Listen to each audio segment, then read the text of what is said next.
এই মানুষগুলো যে কথাটা বলছে আমার ভোট লাগবে না, আমি অনেক খুশি আছি, আমার ভোট লাগবে না। আমার বাজেট ছিল 10,000 টাকা, আমি এখানে 20,000 টাকা করছি যে মৃত্যু পদযাত্রী, নিশ্চিত মৃত্যু পদযাত্রী মানুষ, সেই মানুষটা যাতে আর কিছুদিন দুনিয়া থাকে।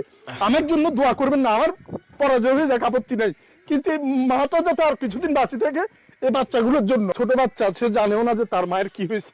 আমি আমার নির্বাচনী প্রচারণা করতে এসে এরকম পরিস্থিতি গুলো দেখে, কারণ আমি এখানে যখন আসছি এই মানুষগুলো সাক্ষী, ওনাদের বাড়ির জায়গার রাস্তাও নয়। আমার ভোট দিয়ে না, আপনার আমার ভোট লাগবে না, এই মানুষগুলোর পাশে যাতে আর কিছুদিন ভোট পর্যন্ত আমি দাঁড়াইতে পারি, আল্লাহ সেই রকম ব্যবস্থা করে দেখ।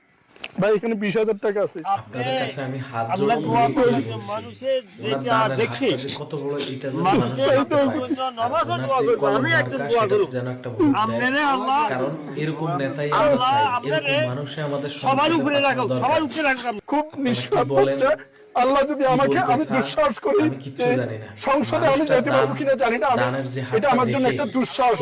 আমি